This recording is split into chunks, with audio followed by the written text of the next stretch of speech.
things like that that make me glad I'm a musician. Thanks so much to the mum for sending me that video footage. It's very heartwarming. Anyway, welcome back to the channel. If you're new to the channel, then welcome to the channel.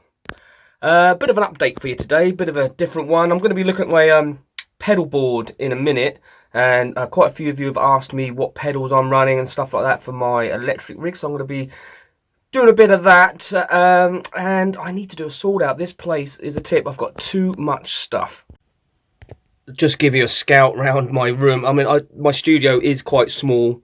It's in a shed, and I've just got so much stuff. I need to sell some stuff. I mean, this isn't even all of it. I've got stuff in cases. I've got stuff in the attic. I've got stuff in the house. So I do need to get rid of some stuff. I need to get rid of some amps. I've got too many amps. I'm just fixing this monitor system here I'm going to be selling. And yeah, so, pardon me, I don't have an awful lot of space, and I do need to get rid of some stuff as I'm making these videos and I'm making guitars and things like that. I'm just accumulating more and more gear. This one is sold now. Bob Marley is going. The young man that's bought it is just waiting to be paid so he can pay me, but that's fine. It's always a very hard decision when it comes to selling gear. I know as a professional I only need a couple of guitars, 2 acoustics and 2 electrics and a couple of amps is all I need. I don't need 17 guitars, blah blah blah. And then when I look at them and I think, well, I could get rid of that. I haven't used that one in a year. That's been in the attic for 2 years. And then I get them out and I play them, and every single one has its own personality. And then I'm like, oh, but this is really nice. And then I pick up the next one, it's like, oh, but this is really nice as well. So I have to be firm, and I have to go, okay, I'm not using that. I haven't used it in a long time. I don't need it. Get rid of it. Have a clear out. But it is difficult. If you're a guitar player, you probably know what I'm talking about. Also, quite a few of you have asked about the HB35 refinish. It is still ongoing. You can check out the progress on it so far by watching these videos. It got left alone a little bit because I've just been really busy and I'm doing it in my spare time, and I've had a couple of setbacks with it, and I had it all ready for clear coating, and I had the back and sides purple and the front green, just like the customer wanted, and something happened with the masking tape. I don't know what happened, but when I peeled the masking tape off, even though I left it for 12 days to harden, it messed up the paint. So I've had to sand it all back again and redo it. But now I've gone for a burst rather than just the green on the front and the purple on the side. So it was just easier to do it that way, and it kind of naturally happened when I started spraying in the sides again after sanding it all back. And it kind of happened, and I was like, actually, that looks quite nice. So I just carried it on round and sprayed a burst into it. So we've got a green-purple burst now. I will do some updates on that. So there'll be a video coming very soon. It's at that stage of polishing it all and clear coating it and polishing it and then building it, putting it all back together. It's gonna be good. Okay, folks, this is the pedal board I run, and I've been running this for forever. So basically, what you got is you've got a Boss tuner running into a Jim Dunlop wah. That is then coming out and going into my Ibanez TS9. That is then going into my Bayang X Drive. That is then going into the Bayang delay. That's coming out and going up to the Spark. This is by TC Electronics, very good. Which is a line booster.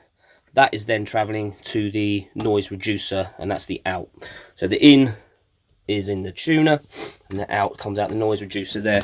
I use the noise reducer when there's like ground problems and stuff at gigs. Sometimes you get that hum and it just takes that away. That's quite a cool thing to have on there. The only thing that's missing that I have a space for up here is a reverb pedal, so I will be getting a reverb pedal at some point. At the moment I don't run reverb. I don't have reverb on my amps either. So it can be a little dry sometimes. That's pretty standard way to set up a pedal board. If you're curious on how to set up a pedal board with separates, you want to be putting your wah at the front.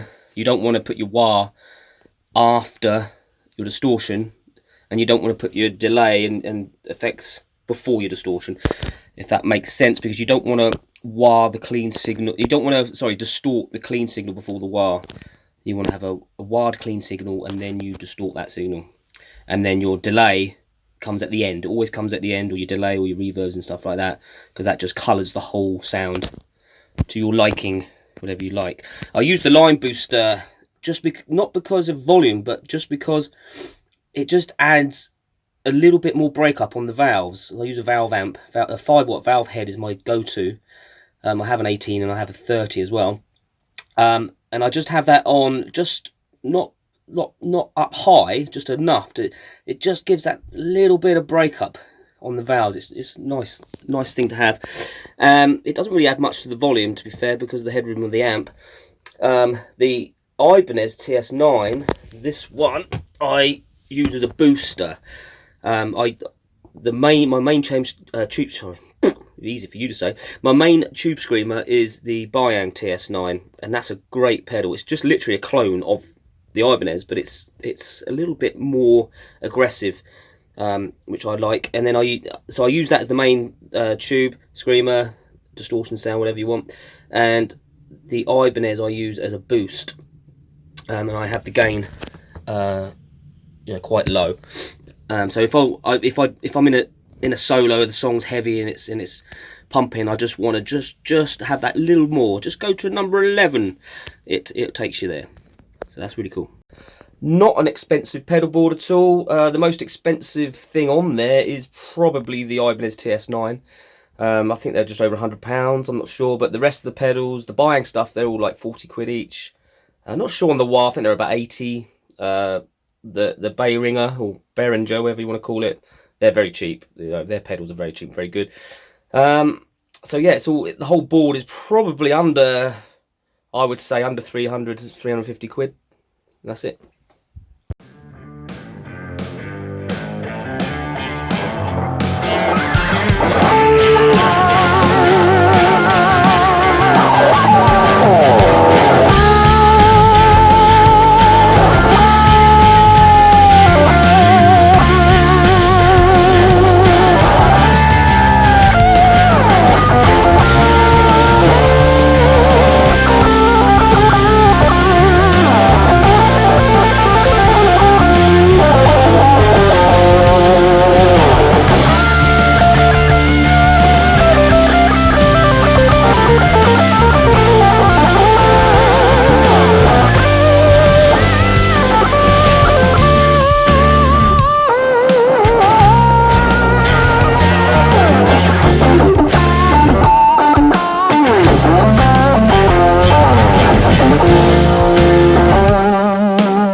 If you like my YouTube show, hit like and comment and get involved.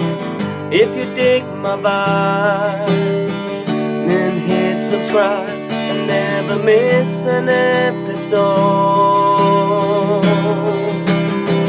of my YouTube show.